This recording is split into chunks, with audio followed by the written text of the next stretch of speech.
গল্পটা শোনার আগে অবশ্যই মুখে টাওয়াল ওড়না বা কিছু একটা দিয়ে মুখটা সাবধানে রাখবেন। মায়ের হাতে কেলানি খেলে আমি দায়ী না। বল্টু হ উচ্চারণ করতে পারে না, হকে গো বলে ফেলে।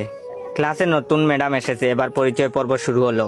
ম্যাডাম বলল, হাই ছাত্রছাত্রীরা, আমি পাখি, এবার তোমাদের পরিচয় দাও দেখি। হাই আমি মন্টু, হাই আমি সেন্টু, এভাবে যে যার মতো পরিচয় দিল।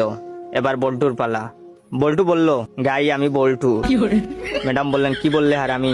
বল্টু বলল, গাই বললাম, আপনি আমাকে গাই বলেছেন, আমিও আপনাকে গাই বললাম। ম্যাডাম বললেন, কি তোর সাহস কি করে হলো আমাকে গাই বলতে? কে তোকে এসব বলতে বলেছে, বল আমাকে। বল্টু বলল, প্রধান শিক্ষক, তিনি বলেছেন ম্যাডাম এসে সবাইকে গাই বলবে, তোমরাও ম্যাডামকে গাই বলবে। বল্টুর কথা শুনে ম্যাডাম কাঁদা শুরু করলো। এমন সময় পাশের ঘর থেকে হেড স্যার আসলো।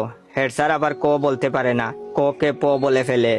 হেড স্যার এসে বললেন, কি ব্যাপার ম্যাডাম এভাবে পাচ্ছেন যে? প্রথম দিনেই ম্যাডাম রে এভাবে